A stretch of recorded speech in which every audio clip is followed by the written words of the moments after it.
and then it beeps and I'm done. So it's like I can do, it's not miserable, but I feel it. Does that help? All right, piece number 2 is the big toe. The big toe is stiff. A lot of times that is due to tightness in our plantar fascia. So we're going to do some just self-trigger point relief. You guys probably sell some of those balls if you kind of roll your feet over. Oh, P.S. I noticed you also have that, the rocker, the Pro Stretch. So that would be really helpful also if you guys have one of those for that. Thank you. Thank you, Vanna. Thank you. Yeah. So just taking a ball, okay, I use a lacrosse ball, tennis ball, one of those spike balls. If they sell those, do great to get that plantar fascia out. But then also I do some just self-trigger point release, okay? Grab onto your foot, find something yucky and nasty that really hurts, push on it, and then flex your toes in and out 10 or 15 times. And you're going to start to feel that trigger point release. Essentially, we're taking the tissue and we're just kind of ironing it underneath our thumbs. And we're taking those fibers that look like a t-shirt that was crumpled up and thrown in the corner in a college dorm. And then we're washing it and we're ironing it nice and flat. And then our fibers are going to be lined up properly. And if you push on something and it doesn't hurt, it means it's healthy. Okay? And of course, we can just sort of stretch that big toe from the position that we created. So we can sort of just kind of tug on it a little bit to kind of get it mobile. But I find that doing the plantar fascia is really helpful. All right. Lose my sheet. That's right. Over here. Okay, oh, and last piece, this one's real fun. So now we've addressed the stability, the flexibility of the calf, the flexibility of the toe. We need to address the stability of the toe. This is really fun, I call it toe yoga. Okay, very exciting. Yep. We want to be able to lift your big toe up off the floor and then alternate it by pushing your big toe into the floor and lifting the other 4 toes up. Back and forth. Okay? Get really good at this. When you're really good at that, do it on one leg. Gold standard is 30 repetitions, standing on one leg, no falls. Okay, that will really help out with the stability of the big toe. You're essentially strengthening the big toe. All right. Where did I put? Oh, there. Okay, good. All right. So that covers our tests and measures and exercises. Questions, comments, concerns? Everyone kind of finds at least one that they could probably work on? Yes? Good. 4 then. Yeah. More what I expected because, we go, we run, we go home, or at least maybe drink a beer. Yes. You can do a lot of these while drinking beer. Yes, you can. Yes, So, do that. That's true. You don't have to. a lot of toe yoga while drinking beer tonight. That's cool. All right. Yeah. All right, so, kind of to finish up, just want you to take home from me that we want to take a look at making sure that we're constantly getting our body stronger. We can strengthen our feet. We are not, sort of, if we go back to, I think it was the mid-'80s, and Michael Air Jordan, the tagline was, it's all about the shoes. And unfortunately, we need them, so don't worry guys, I'm not putting anyone out of business. But, and you may need more than one, okay?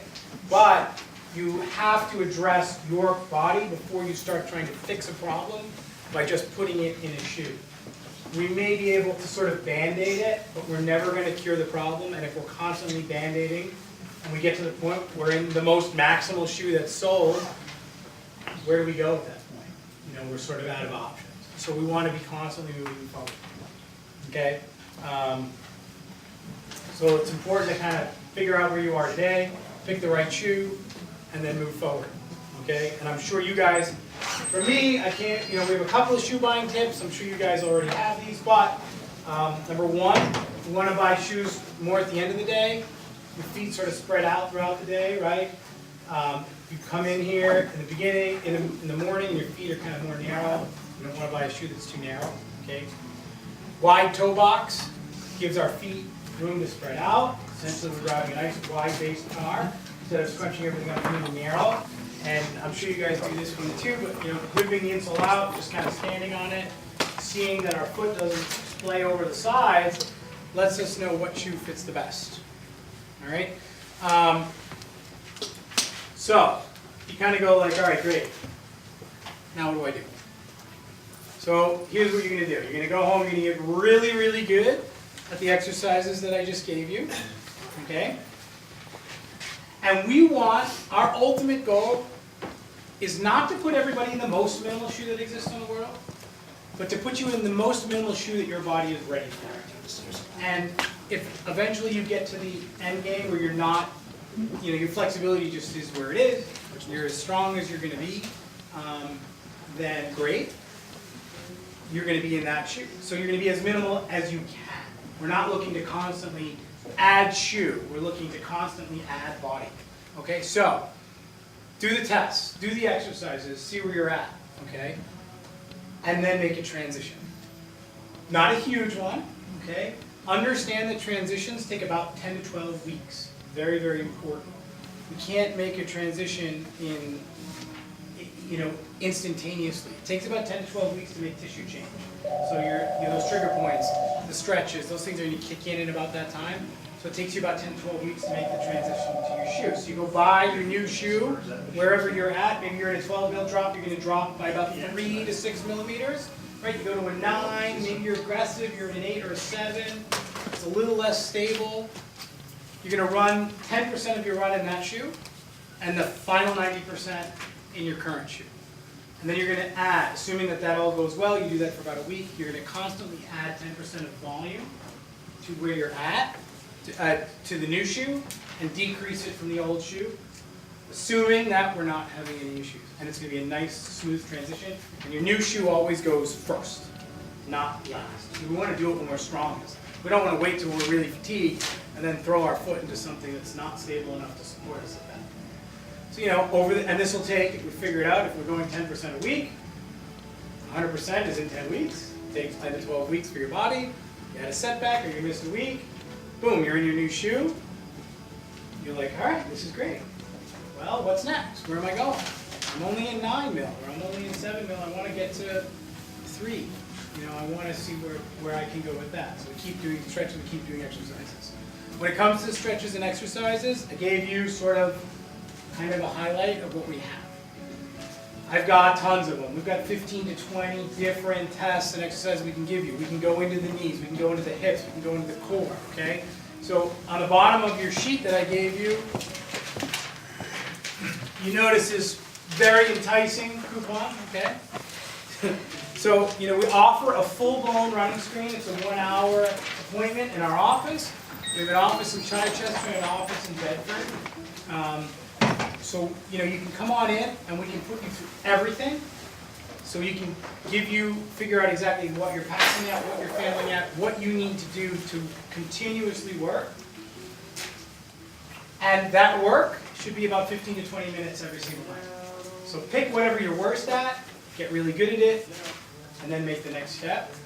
And that really should help you with doing that progression, and we're always kind of progressing and getting better, or we're kind of going backwards. So the one question that I kind of wanted to start with, and I missed it, is I was just curious, how many people, now that I have a lot more people, this is actually way better, how many of you here are currently nursing an injury or have done that, or have had running injuries in the past? 1, 2, 3, 4, 5. So a significant amount. And how many of you are strictly looking to maximize performance? Okay. And how many of you are perfectly comfortable exactly where you are? Don't want to make any changes. There's always one in every crowd, right? Right. So that's what I was thinking, because I kind of had that idea that we're all looking to get better, whether it's just, you know, a little better in your run today or 5K run. So that's kind of all I have. Any questions? Any thoughts, ideas? Anything I can do for anybody currently? Great. So you have the pen. So write down my website. Okay, it's and I'll give it to Sean so he can give it to you later if you need it. Okay, healthandfitmechanic.com. Okay, your body is your car. Maintenance it regularly. get it in the garage, get it tuned up. All right, I'll post this to it, so if you look back and you go like, oh, that was a good test, I don't remember exactly what it was. And I'm gonna try to upload some shorter clips so you guys can kind of look at those too. All right, thank you very much. Stay warm, I guess.